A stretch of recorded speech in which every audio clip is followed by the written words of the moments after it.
ஈரானுக்கு எதிராக அமெரிக்காவும் இஸ்ரேலும் ஒன்று சேர்ந்து நடத்தக்கூடிய இந்த ஒரு போரில் ஏப்ரல் 19ஆம் தேதியிலேருந்து ஏப்ரல் 24ஆம் தேதி வரைக்கும் என்ன நடந்தது அப்படிங்கிறத இந்த வீடியோவில் பார்த்துடலாம். கிட்டத்தட்ட ஒரு 3 வாரங்களாக தொடர்ந்து நம்ம ஈரான் இஸ்ரேல் பிரச்சனையை பேசிக்கிட்டு இருந்தோம். இந்த கன்சிடென்சியை விடக்கூடாது, எவ்வளோ நேரம் ஆனாலும் பரவாயில்ல, அது 10 மணி ஆகட்டும், 12 மணி ஆகட்டும், 1 மணி ஆகட்டும், வீடியோ அப்லோட் பண்ணிட்டு தூங்கும் அப்படின்னு தான் தினமும் அந்த வீடியோவை கரெக்டாக அப்லோட் பண்ணுவேன். இன்றைக்கி கூட மணி 10 ஆகுது, இப்போ தான் வீடியோ ரெக்கார்ட் பண்ணிக்கிட்டு இருக்கேன். இந்த வீடியோ நீங்கள் 12 மணிக்கு பார்க்கலாம், 11 மணிக்கு பார்க்கலாம். ஆனால் நான் என்னுடைய சைட்லேருந்து என்ன தகவல் அப்படிங்கிறது கிடைக்குது, அந்த தகவலை நம்ம வீடியோ பார்க்குறவங்களுக்கு எப்படி புரிதலோடு இருக்கணும் அப்படிங்கிற அளவுக்கு முக்கியமாக எடுத்து சொல்லிக்கிட்டு இருக்கேன் அப்படிங்கிறத நான் நம்புகிறேன். ஸோ அதனால் மறக்காம நம்ம சேனலை சப்ஸ்கிரைப் பண்ணிக்குவோம். சப்ஸ்கிரைப் பண்ணிட்டீங்கன்னா ஃபேஸ்புக்கில் இருந்தீங்கன்னா ஃபாலோ பண்ணிக்கோங்க. முக்கியமாக இந்த வீடியோவுக்கு லைக் பண்ணிடுங்க. இப்போது முக்கியமான பிரச்சனைகளில் ஏப்ரல் 19ஆம் தேதி என்ன நடந்துச்சு அப்படிங்கிறத நம்ம ஃபஸ்ட்டு பார்த்துடலாம். இப்போது ஈரானோட IRGC ராணுவ தலைமை அமெரிக்கா மேலே ஒரு முக்கிய குற்றச்சாட்டு வைக்கிறாங்க. அது என்னென்னா, நீங்கள் இந்த சீஸ் ஃபயர்னு சொல்லுவாங்க, தமிழ் நம்ம சொல்லணும்னா அமைதி பேச்சுவார்த்தைக்கான விதிமுறைகளை மீறி இருக்கீங்க அப்படிங்கிற போல் சொல்கிறாங்க. அது எப்படி சொல்ல வராங்கன்னா, ஈரான் அதாவது அமெரிக்கா ஸ்ட்ரைட் ஆஃப் ஹார்மஸ் பகுதிக்கு உள்ளேயும் போக முடியாமல் வெளியிலையும் போக முடியாமல் தடுக்கிறாங்க. இது நாங்கள் ஸ்ட்ரைட் ஆஃப் ஹார்மஸ் பகுதியை திறந்ததுக்கப்புறம் நீங்கள் பண்ணுறீங்க. இப்படி பண்ணுறதுனால எங்களுக்கு மிரட்டல் விடுற போல் இது இருக்குது. திரும்ப அதனால் நாங்கள் ஸ்ட்ரைட் ஆஃப் ஹார்மஸ் பகுதியை மூடுறோம் அப்படின்னு சொல்லி அவங்க சொல்லியிருந்ததாக நம்ம ஏப்ரல் 18ஆம் தேதி அப்லோட் பண்ணியிருந்த வீடியோவிலே இதற்கான காரணங்களை சொல்லி ஈரான் ஸ்ட்ரைட் ஆஃப் ஹார்மஸ் பகுதியை மூடுறாங்க அப்படிங்கிறப்போ நம்ம சொல்லியிருந்தோம். அந்த வீடியோ பார்த்தீங்கன்னா உங்களுக்கு தெரியும். இது இல்லாமல் அமெரிக்காவுக்கு ஒரு முக்கிய ரகசிய தகவல் கிடைச்சிருக்கு, அதை அவங்க வெளியே லீக் பண்ணியிருக்காங்க. அது என்னென்னா, ஈரான் கிட்ட இன்னுமே ஏவுகணையில் 100% எடுத்துக்கிட்டோம்னா அதில் 60% இருக்குது. இது இல்லாமல் இன்னும் 40% ட்ரோன் அப்படிங்கிறதும் இருக்குது. இதெல்லாமே அவங்க பூமிக்கு அடியில் கட்டப்பட்ட தளங்களில் வச்சுருக்காங்க அப்படிங்கிற போல சொல்கிறாங்க. இதெல்லாம் தேடி கண்டுபிடிச்சி அடிக்கிறது இஸ்ரேலுக்கும் ஈரானுக்கும் கஷ்டம். இப்போதைக்கு அமைதி பேச்சுவார்த்தை அப்படிங்கிறது போய்கிட்டு இருக்கிறதுனால அதை அவங்க எதுவும் பண்ணவும் மாட்டாங்க. இது அவங்களுக்கு ரகசியமாக கிடைச்ச தகவல் அப்படிங்கிற போல் அமெரிக்கா சொல்லியிருக்காங்க. இப்போது இந்த இடத்துல இன்னும் ஒரு சில சுவாரஸ்யமான தகவல் அப்படிங்கிறது போக போக நீங்கள் பார்ப்பீங்க, அதனால் வீடியோ ஸ்கிப் பண்ணாமல் பாருங்கள். இப்போ அடுத்து இன்னொரு முக்கியமான தகவலை ட்ரம்ப் சொல்லியிருக்காரு. ட்ரம்ப்னாவே எப்போதும் ஏதாவது சொல்லிக்கிட்டு இருப்பாருன்னு பார்க்காதீங்க, இது ஒரு முக்கியமான தகவல். அதாவது இஸ்ரேலுக்கு நாங்கள் முக்கியமாக நண்பனாக இருப்போம், இது இல்லாமல் அவங்களுக்கு தேவையான உதவிகள் எதுவாக இருந்தாலும் நாங்கள் பண்ணுவோம் அப்படிங்கிறத அவர் சொல்லியிருக்காரு. இது அமெரிக்காவுக்கும் இஸ்ரேலுக்கும் அந்த நாடு உருவாகிறதுக்கு முன்னாடியிலிருந்தும் சரி, அதுக்கு பின்னாடியிலிருந்தும் சரி, அவங்களுக்குள்ளே இருக்கக்கூடிய அந்த நட்பு, அவங்களுக்குள்ளே இருக்கக்கூடிய அந்த ஷேர் பண்ணக்கூடிய விஷயங்கள், இதெல்லாமே நிறைய தொழில்நுட்பங்கள், இதெல்லாமே முக்கியமாக நம்ம பார்த்தோம்னா அது எந்த விதத்திலும் ட்ரம்ப் சொல்கிறதுலேருந்து குறைச்சல் இல்லை. அவர் சொல்கிறது உண்மைதான். அதற்காக தான் ஈரான் கிட்ட ஒரு சில முக்கிய விதிமுறைகளை நீங்கள் இப்படி தான் இருக்கணும் அப்படிங்கிறத அவங்கக்கிட்ட சொல்கிறாங்க. ஆனால் ஈரான் எங்களுக்குன்னு ஒரு சுய தன்மானம் இருக்குது, நாங்கள் உங்களுடைய தகவலுக்கு ஏற்ற போலலாம் இருக்க முடியாது, ஏதோ நாங்கள் பண்ணுறோம், ஆனால் நீங்கள் சொல்கிற அளவுக்குலாம் பண்ண முடியாது, எங்களுக்குன்னு தன்மானம் இருக்குது, எங்கள்கிட்ட திமிரா பேசக்கூடாது, இதுபோல் நிறைய விஷயங்களை வச்சு அவங்க கூட போர் அப்படிங்கிறத நடத்திக்கிட்டு இருக்காங்க. அந்த போரும் இப்போ ஒரு அமைதி பேச்சுவார்த்தையில் ஓடிக்கிட்டு இருக்கு. இது எந்த அளவுக்கு போகும், என்ன ஆகும் அப்படிங்கிறத நெக்ஸ்ட்டு பார்க்கலாம். இதுக்கப்புறம் அதாவது அமெரிக்கா அவங்க என்ன பண்ணுறாங்கன்னா, இந்த ட்ரோன் மூலயமாவே ஸ்கேன் பண்ணி இந்த ஸ்ட்ரைட் ஆஃப் ஹார்மஸ் பகுதியில் இந்த கன்னி வெடிகள் அப்படிங்கிறது அந்த நீருக்கு அடியில் இருக்குது அப்படிங்கிற போல் நம்ம வீடியோ ரெகுலராக பார்த்தவங்களுக்கு தெரியும், நான் சொல்லியிருப்பேன். அந்த தகவல் அப்படிங்கிறதும் கிடைச்சிருக்கும், நிறைய பேர் பார்த்துருப்பீங்க. இப்போது அதை என்ன பண்ணுறதா இருக்காங்கன்னா, இந்த ட்ரோன் மூலயமா ஸ்கேன் பண்ணி மார்க் பண்ணிவிட்டு அதுக்கப்புறம் அதை அப்படியே அழிச்சிடலாம் அப்படிங்கிற போல் இந்த செயல்முறை எந்த அளவுக்கு நடைமுறையில் இருக்குது, அது எந்த அளவுக்கு வெற்றிகரமாக போகிருக்கு அப்படிங்கிறத அமெரிக்கா சைட்லேருந்து ஒரு சில தகவல் அப்படிங்கிறது கிடைக்கணும். அது கிடைக்கும் போது நான் உங்களுக்கு அப்டேட் பண்ணுறேன். இப்போ இன்னொரு முக்கியமான விஷயம் என்னென்னா, ட்ரம்ப் திரும்பவும் ஈரானோட மின் உற்பத்தி நிலையமாக இருக்கட்டும், பாலங்களாக இருக்கட்டும், இதெல்லாம் முக்கிய இடங்கள்லாம் நாங்கள் ஒன்றும் விடாமல் அழிச்சிருவோம் அப்படிங்கிற போல் சொல்லியிருக்காரு. இது எப்போதான் ஒரு பூச்சாண்டி காட்டுற வேலை அப்படிங்கிறத நம்ம எடுத்துக்கலாம், பெருசாகவும் எடுத்துக்க தேவையில்லை. ஈரான் கிட்டே இருந்து இன்னொரு முக்கியமான தகவல் வருது. என்னென்னா, ஏவுகணையாக இருக்கட்டும், ட்ரோனாக இருக்கட்டும், போருக்கு முன்னாடி ஒரு மாதிரி நார்மலாக அவங்களுடைய தேவையான சப்ளை வெளியில் வைக்கிறதா இருக்கட்டும், இல்லை அவங்க நாடுக்கு தேவையானதாக இருக்கட்டும், அதற்கேற்ற போல் தயாரிச்சுக்கிட்டு இருந்தாங்களாம்.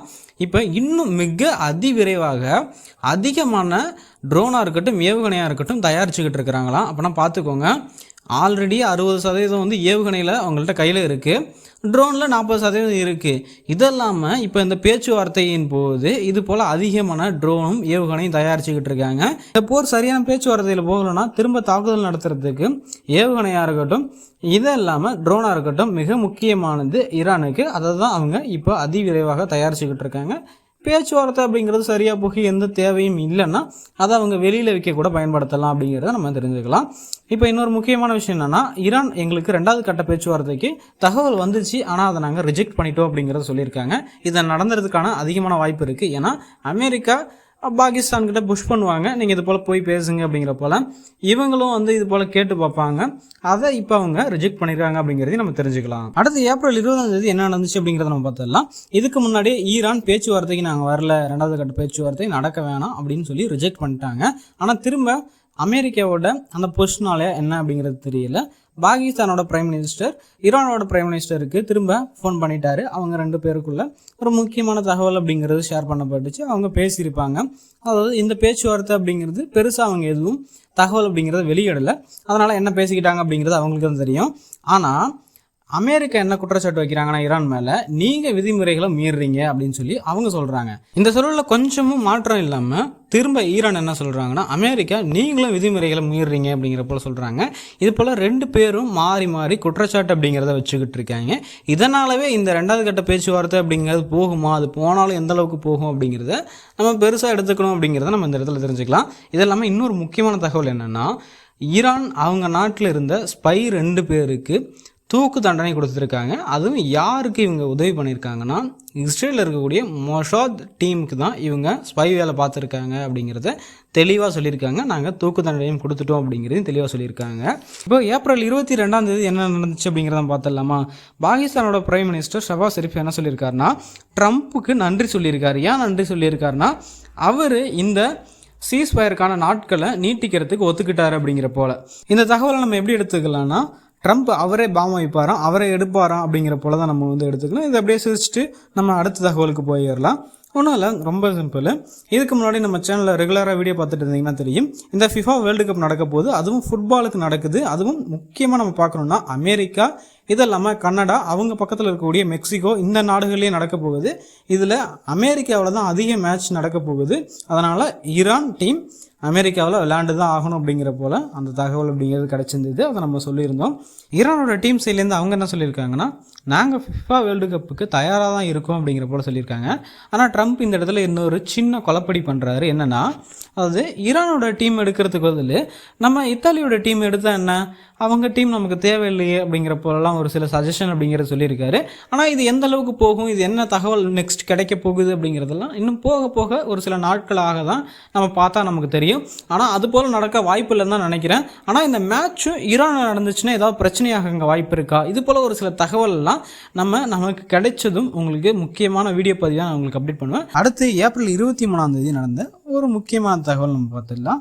ஈரானுக்கு $500 மில்லியன் தினமும் நஷ்டமாகுது அப்படிங்கிறத இந்த ஒரு தகவல் மூலமா நம்ம தெரிஞ்சுக்கலாம். அதுவும் ஒரு பகுதியில் மட்டும் $500 மில்லியன், அதுதான் அவங்களுடைய முக்கியமான பகுதி. அது என்னன்னு கேட்டிங்கன்னா, ஆயில் விற்று தான் அவங்க தினமும் நல்லா சம்பாதிக்கிறாங்க.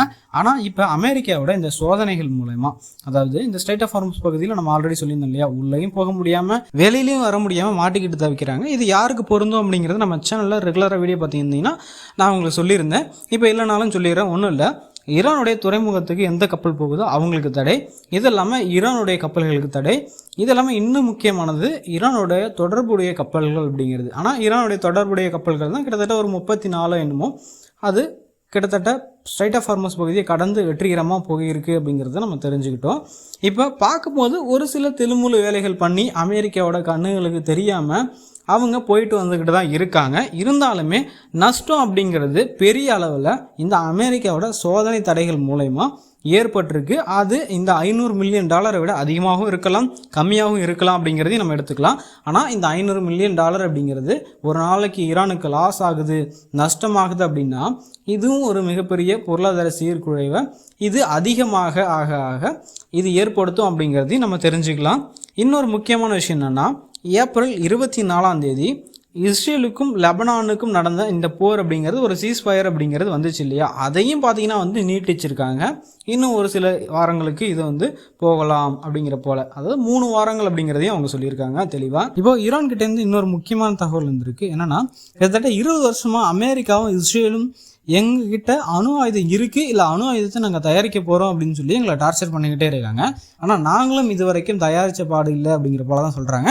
ஆனாலும் ஈரான் கிட்ட அந்த யுரேனியம் என்ரிச்மெண்ட் அப்படிங்கிறது நடந்துக்கிட்டு இருக்குது அப்படிங்கிறத நம்ம தெளிவாக தெரிஞ்சுக்கலாம். அது என்னைக்கு சக்ஸஸ் ஆனாலும் அவங்க அணு ஆயுதம் அப்படிங்கிறது தயாரிக்க போகிறாங்க அப்படிங்கிறத நம்ம தெரிஞ்சுக்கலாம். ஆனால் இப்போ இந்த இடத்துல ஒரு முக்கியமான தகவல் நம்ம என்ன பார்க்கணும்னா, இந்த போர் எப்படியும் ஈரான் கிட்ட இருக்கக்கூடிய என்ரிச்மெண்ட் பண்ணப்பட்ட அந்த யுரேனியத்தை வாங்காம நிற்காது அப்படிங்கிறது நம்ம தெளிவாக தெரிஞ்சுக்கலாம். இல்லை இந்த போர் அப்படிங்கிறது போய்கிட்டே இருக்கும். இப்போ இந்த இடத்துல இந்த தகவல் அப்படிங்கிறது நம்ம பேசணும்னா இன்னும் பெரிதாக போய்கிட்டு இருக்கும். இதற்காக நம்ம தனியாக ஒரு வீடியோ போடலாம். ஆனால் இந்த இடத்துல முக்கியமாக நம்ம தெரிஞ்சுக்கிறது என்னென்னா, ஈரான் சைட்லேருந்து இந்த குற்றச்சாட்டு அப்படிங்கிறத வைக்கிறாங்க, 20 வருஷமாக எங்களை போட்டு டார்ச்சர் பண்ணுறாங்க அப்படின்னு சொல்லி.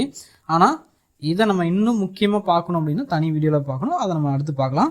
இன்னொரு முக்கியமான தகவல் கிடைச்சிருக்கு இத்தாலி சைட்லேருந்து. இத்தாலி என்ன சொல்லியிருக்காங்கன்னா, இந்த ஸ்ட்ரைட் ஆஃப் ஹார்முஸ் பகுதியில் இருக்கக்கூடிய இந்த கன்னி வெடிகளை எங்களுடைய கடற்படை கப்பலை வச்சு நாங்கள் தகர்த்தெடுக்கிறோம் அப்படிங்கிறத அவங்க சொல்லியிருக்காங்க. இதுக்கு அனுமதி வேணும் அப்படிங்கிற போலையும் சொல்லியிருக்காங்க.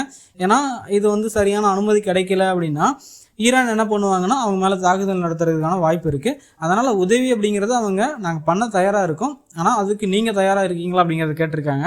ஆனால் ஈரான் அதற்கு தயாராக இருக்க மாட்டாங்க. இந்த பேச்சுவார்த்தை அப்படிங்கிறது சரியாக போகணும். இன்னும் நிறைய விஷயங்கள் இருக்குது. இதெல்லாமே நம்ம ஏப்ரல் 25 இன்னைக்கான தகவல் அப்படிங்கிறது கிடச்சிருக்கோம் இல்லையா, அது ஏப்ரல் 26 நாளைக்கு நம்ம வீடியோ மார்னிங்கே அப்லோட் பண்ணிடுவோம். அதில் நீங்கள் பார்த்து தெரிஞ்சுக்கோங்க. அதுக்கப்புறம் நாளைக்கு என்ன தகவல் கிடைக்குதோ நாளை மாலை நம்ம அந்த வீடியோவை அப்லோட் பண்ணுவோம். அதுலேயும் நீங்கள் பார்த்து தெரிஞ்சுக்கலாம். இதுக்கப்புறம் தினமும் நம்ம வீடியோ வரும் நம்ம சேனல் அப்படிங்கிறத நம்ம தெளிவாக சொல்லிடலாம். இந்த கன்சிஸ்டன்சி அப்படிங்கிறத நம்ம ஒரு தடவை பிடிச்சிட்டோம்னா அதை அப்படியே கொண்டுட்டு போயிடுவோம். அதனால் நீங்கள் என்ன கவலையும் பட தேவையில்ல. நம்ம சேனலில் ரெகுலராக வீடியோ பாருங்கள்.